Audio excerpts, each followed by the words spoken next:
6 जुलाई को आलमगीर तरीन की खुदकुशी की खबर न के इंतहाई अफसोसनाक बल्कि हैरतनाक भी थी, क्योंकि बज़ाहिर इस एक्सट्रीम एक्शन की कोई वजह नजर नहीं आती। ये वाकई सुसाइड है या मर्डर, जो कि बज़ाहिर ब्लाइंड मर्डर है, ये तो तहकीकात से हर सूरत में मालूम हो ही जाएगा, क्योंकि हमारे पुलिस प्रोफेशनल्स तहकीकात या इन्वेस्टिगेशंस के लिए काफ़ी अच्छी शोहरत रखते हैं। सही फाइंडिंग्स तक मंगेतर को इन्वॉल्व करना या मुलाजिम के मुतालिक अंदाजे लगाना हरगिज मुनासिब नहीं, बल्कि कुछ लोगों ने तो जहांगीर तरीन के साथ भी मामला जोड़ने की कोशिश की। ये बहुत गिरी हुई हरकत है। ये बात बहुत ऑब्वियस है कि जहांगीर तरीन जेन्युइनली बहुत गमज़दा और तकलीफ में नजर आ रहे थे।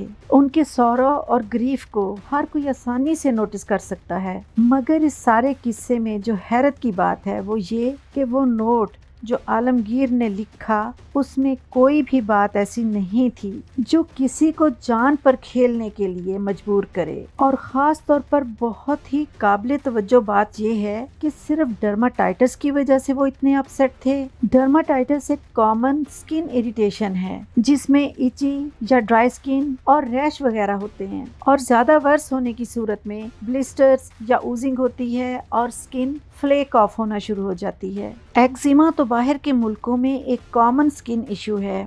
ये वाकई अनकंफर्टेबल है और सेल्फ कॉन्शियस तो करता है, और उनके लेटर के मुताबिक उनके चेहरे की एक साइड को इसने मुतासिर किया। डर्माटाइटिस की एक टाइप जिसे सेबोरिक डर्माटाइटिस कहते हैं, जो कि ज्यादातर स्काल्प पर होता है, वो कभी कभी नाक के इर्द गिर्द और चीक्स पर भी रैशेज और ऑयली स्केल्स की रीजन बन जाता है। यस, एक्जिमा की वजह से कुछ पेशेंट्स यानी इसके डिस्कम्फर्ट की वजह से कुछ पेशेंट्स अपनी स्लीप लूज करते हैं और किसी हद तक उनकी डेली रूटीन अफेक्ट होती है, मगर बज़ाहिर ये बहुत ही मज़हका खेज और बहुत ही वियर्ड है कि ये किसी की नर्व्स पर इतना प्रेशर डाले कि वो जिंदगी का खात्मा कर ले। फिर तो कैंसर और HIV यानी एड्स के सारे मरीज कभी भी कोई ट्रीटमेंट ना करवाएं और सिर्फ यही सोल्यूशन उनके पास बाकी रह जाए। इस जल्दी मर्ज में आमतौर पर डॉक्टर्स लो डोज हाइड्रोकोर्टिजोन क्रीम्स और ऑइंटमेंट्स इस्तेमाल कराते हैं, और स्वेयर फ्लेयर्स में ऑरल स्टेरॉइड्स ट्रीटमेंट्स भी प्रेस्क्राइब करते हैं, जो कि एंटी इन्फ्लेमेटोरी होती हैं, यानी ये सारी ड्रग्स इन्फ्लेमेशन को कंट्रोल करती हैं। और ये एक कन्वेंशनल मेथड है। अनकन्वेंशनल यानी नेचुरल तरीके से ये डिजीज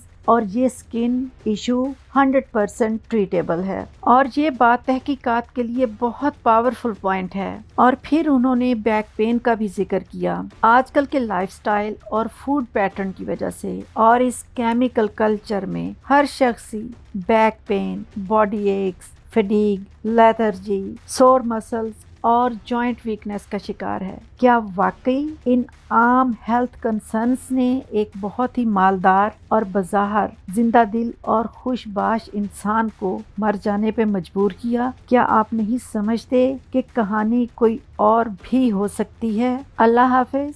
लॉन्ग लिव पाकिस्तान।